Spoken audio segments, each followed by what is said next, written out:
They called him crazy, a mechanic, not an engineer, a man with no blueprint, no budget and no time. His tank was stuck, his friends were perishing, and the hedgerows of Normandy, ancient walls of earth and roots, were swallowing American armour whole. So he grabbed a blowtorch, scraps of steel, and an idea that no officer would have approved. Within 48 hours, he created something so effective, so brutally simple, that even German commanders later admitted it changed the battle.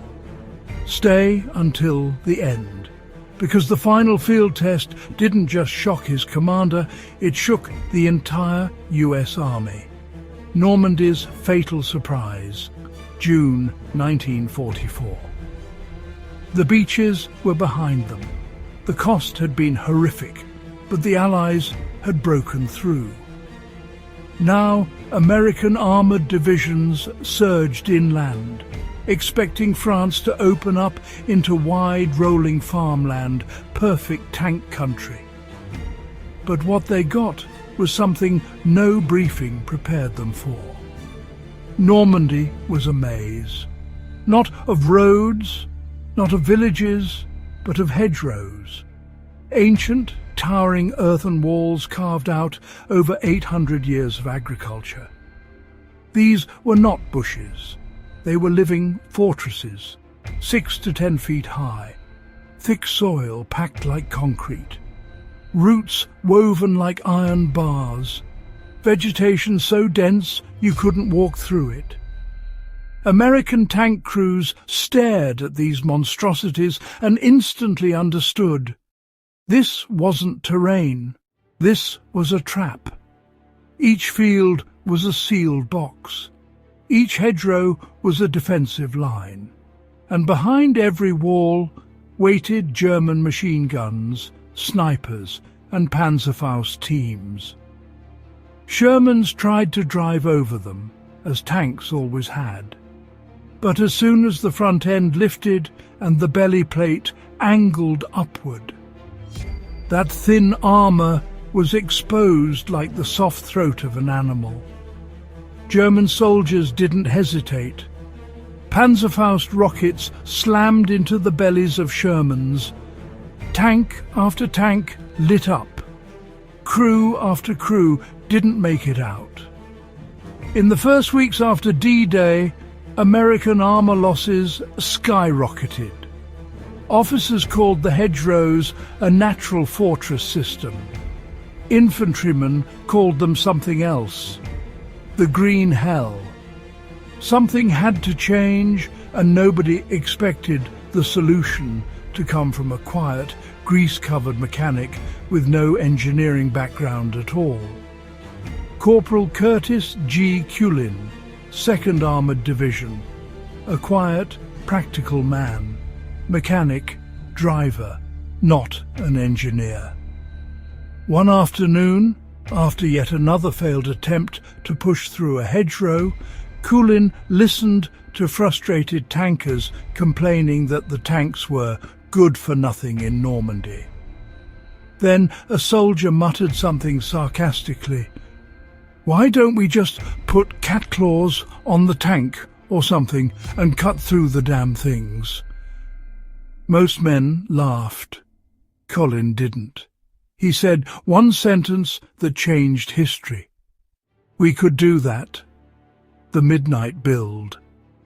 Culin went hunting for scrap steel. He found it where nobody expected a miracle to come from. Steel beams from a destroyed German anti-tank barrier.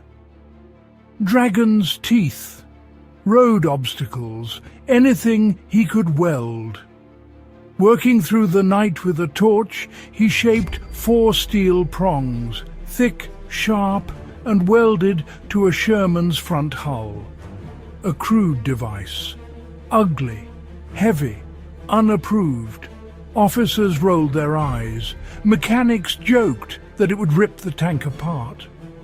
But Culin insisted, "Let me test it." The test that changed the war. The next morning, tanks and infantry gathered around. The field was silent. The modified Sherman rolled toward a hedgerow. Men expected it to stall, or lift its nose, or break the welds. Instead, the prongs bit into the earth. The tank pushed forward. The hedgerow split cleanly, opening like a door. No nose lift, no exposed belly, no slow crawl. The crowd went silent. Then someone shouted, "Do it again!"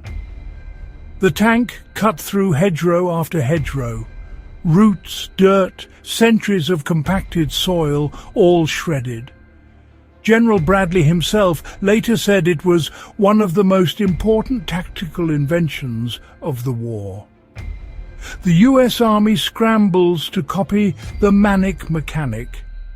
Commanders were stunned. The order went out. Every tank needs this. Now, workshops across Normandy mobilized.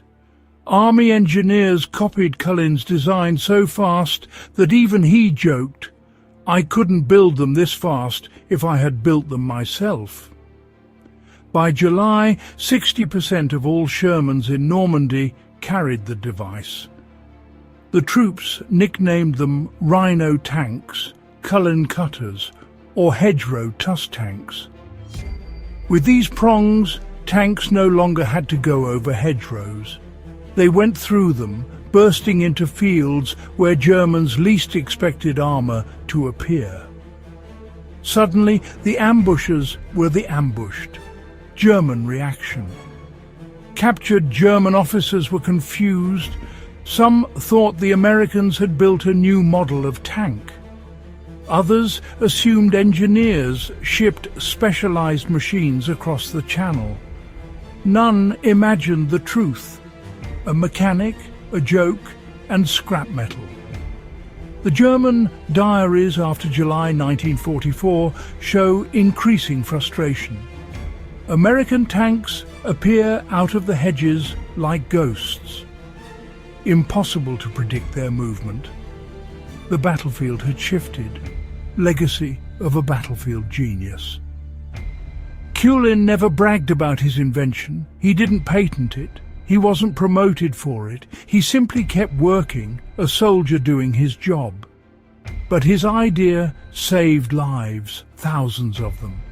And his mad device became one of the cheapest, fastest, most transformative innovations of World War II.